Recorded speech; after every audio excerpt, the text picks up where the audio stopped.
IVF यानी कि test tube baby treatment में एम्ब्रियो ट्रांसफर यानी कि भ्रूण को अंदर रखने के बाद कौन कौन सी प्रिकॉशंस लेनी चाहिए इस के बारे में हम इस वीडियो में देखेंगे।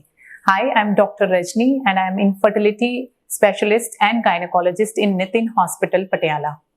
सो आईवीएफ ट्रीटमेंट जो कि इनफर्टिलिटी का बहुत अच्छा ट्रीटमेंट है, इसमें हम एम्ब्रियो को लैब में बनाकर यूट्रस में रखते हैं।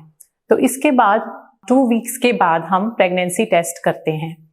तो इस दौरान आफ्टर एम्ब्रियो ट्रांसफर और प्रेगनेंसी टेस्ट से पहले कौन कौन सी प्रिकॉशंस लेनी चाहिए, कौन सी चीज़ों का ध्यान रखना चाहिए, ये क्वेश्चंस अक्सर पेशेंट्स पूछते हैं। तो सबसे पहले हम देखेंगे कि कौन सी डाइट अच्छी है।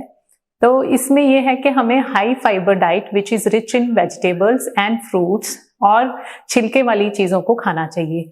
इसके क्या फ़ायदे हैं? एक तो इससे कॉन्स्टिपेशन नहीं होता, सेकंड इम्यूनिटी अच्छी रहती है। So diet which is rich in fruits and vegetables and for example salads और कोई भी छिलके वाला खाना इस दौरान खाना अच्छा है। इस दौरान हमें जंक फूड, ऑयली फूड या फ्राइड फूड, बाहर का बना हुआ खाना अवॉइड करना चाहिए, जिससे कि टमी अपसेट हो जाता है और जो कि यूट्रस को अफेक्ट कर सकता है और इम्प्लांटेशन के चांसेस को कम कर सकता है। सेकंड, इस टाइम में कितना काम कर सकते हैं, बेड रेस्ट की ज़रूरत है या नहीं। तो ये साइंटिफिकली प्रूव्ड फैक्ट है अब कि एम्ब्रियो ट्रांसफ़र के बाद बेड रेस्ट की ज़रूरत नहीं है।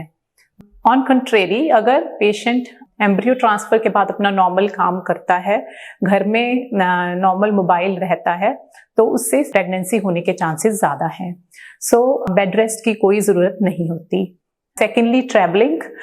पेशेंट अगर नॉर्मली थोड़ी ट्रैवलिंग करके अपने काम पर जाता है तो वो ट्रैवलिंग कर सकता है। The only thing is that कि जो 2 व्हीलर्स को बैड रोड्स पे 2 व्हीलर की ट्रैवलिंग है जो वो अवॉइड करनी चाहिए ताकि बहुत ज़्यादा झटके ना लगे।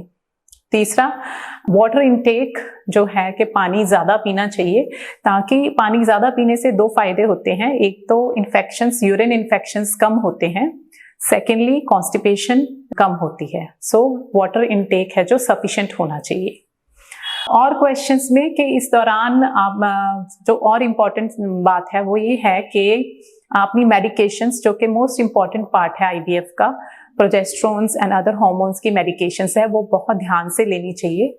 उसकी डोज, उसका टाइमिंग और उसका रूट, वेदर उसको ओरली खाना है या वजाइनली रखना है या इंजेक्शंस हैं, उसके बारे में अच्छी तरह से स्टाफ या डॉक्टर से डिस्कशन करनी चाहिए और समझ लेना चाहिए कि कौन सी टैबलेट को किस तरह और किस टाइम पे खाना है, और इस मेडिकेशंस को बहुत ज़्यादा टाइमिंग के अनुसार लेना है ताकि जो हार्मोन लेवल्स हैं ब्लड में ज़्यादा ऊपर नीचे ना हो और प्रेगनेंसी होने के चांसेस बढ़ें।